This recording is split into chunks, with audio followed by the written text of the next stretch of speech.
el gran problema es que siempre estamos pensando en que cómo resuelvo mi tema de corte económico y después me dedico a mi plan de vida, y es exactamente lo contrario. Lograr una independencia económica, yo siempre digo a la gente, es aprender a vivir con menos.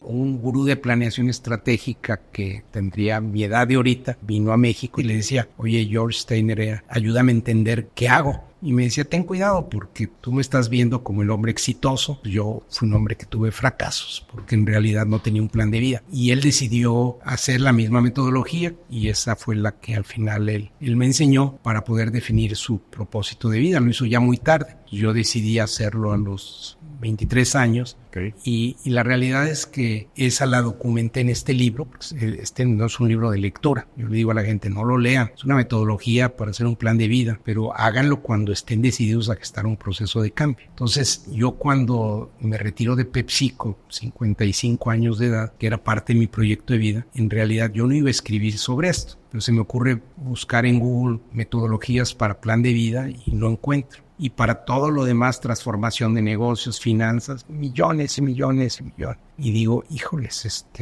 ¿por qué no escribo sobre esto? Pues la realidad es que podía escribir eso en 30 hojas, porque en realidad no es tan complicado. Y la editorial me dijo, no, tienen que ser 150 hojas de lo tradicional. Sí. Y escribo este libro en 2011. Y la realidad es que el libro tuvo un gran éxito. ¿Sabes con quién? Con empresarios. Con empresarios, claro.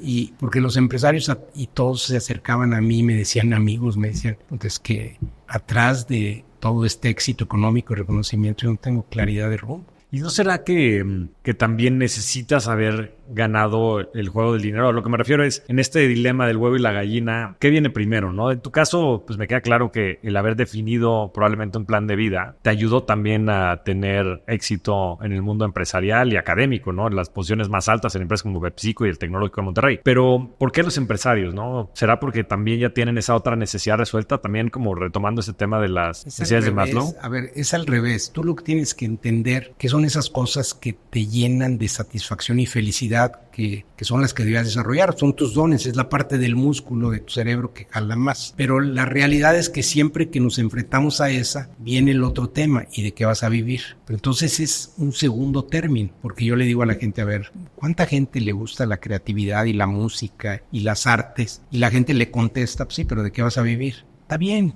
pero posiblemente lo que puedes es decir, ok, yo voy a poner una taquería. Mi visión en la vida no es emprender ni la taquería, pues la taquería me da a dar el factor económico para poder yo vivir de las artes. Entonces, palomita. Check, claro. Checklist. Entonces, el gran problema es que siempre estamos pensando en que cómo resuelvo mi tema de corte económico y después me dedico a mi plan de vida, y es exactamente lo contrario.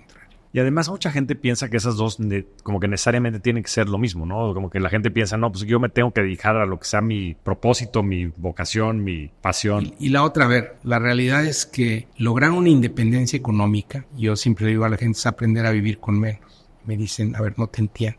A ver, no hay forma, no hay dinero que te alcance para toda esta millonaria de cosas que tú quieres y quisieras en la vida.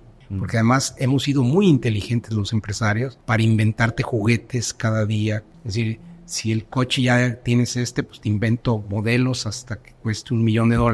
Y luego te invento yates y te invento aviones y te invento... Es decir, juguetes hay para chuparte todo tu dinero que tienes y tiempo. Entonces la realidad es que tú tienes que tener un límite y decir, a ver, yo hoy tengo 100 pesos. Por ejemplo, yo establecí mis valores gobernantes a los 23 años. Y uno de ellos se llamaba independencia económica. Y establecí qué significaba. Y para cada valor decidí qué era. Porque en ese momento yo veía que la gente se angustiaba porque tenía un salario bajo, pero unas necesidades que se iba creando muy fuertes y estaban en el trabajo muy descontentos. Y yo les decía, pues renuncia. Pero realmente ya estaban amarrados. Cuando tú te amarras a una actividad que no te gusta, pero al mismo tiempo ya está comprometido todo tu presupuesto, la probabilidad de tu vida es ya vas a ser infeliz. Entonces yo le decía a la gente, a ver, yo no quiero caer ahí, yo quiero tener independencia económica. Y yo lo definí como aprender a vivir con menos. Entonces fíjate lo que hice. Recuerdo que mi primer sueldo fue de 4,000 pesos, el dólar estaba a 12 pesos, $400 mensuales. Yo vivía con 200 y 200 lo ahorraba. ¿Y qué decidí? Pues decidí en esos años aprender a manejar la bolsa, y desde esos años yo era muy bueno en entender la bolsa y las apuestas. Entonces yo siempre tuve la mitad de mi ingreso en esto. Y por otro lado yo tenía una característica que era emprendedor. Entonces pues empecé a meter algunos negocios y siempre el tema era ¿qué me quita poco tiempo? ¿Qué rentabilidad por tiempo usado? Porque yo no los tenía porque me encantaran los negocios, me aburría operarlos. Entonces al final me quedaba en el negocio que me quitaba menos tiempo y más rentabilidad. Pero por otro lado yo trabajaba en una empresa.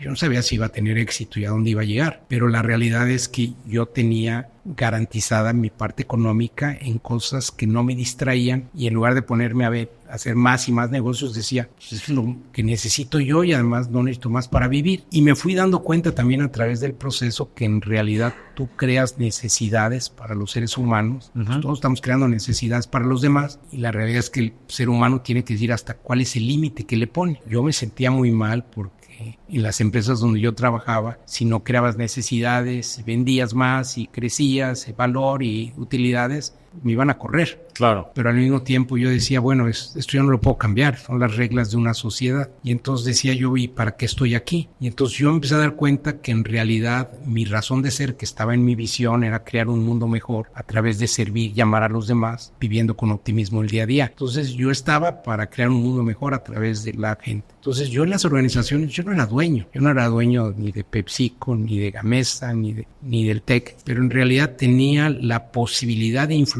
para tocar vidas humanas de miles y miles de gente. Y esa era mi satisfacción. En realidad, posiblemente para un accionista la satisfacción es flujo y otras cosas. Para mí es cómo estaba la conectividad emocional de la gente, cómo se desarrollaba la gente. Y eso era lo que me daba razón y propósito de ser. Y la realidad es que lo que me permitía a mí vivir y vivir, pues eran negocios que tenía por fuera, pero la realidad es que ese plan de vida me llevó también a un éxito económico como profesionista, que no lo tenía yo ni contemplado.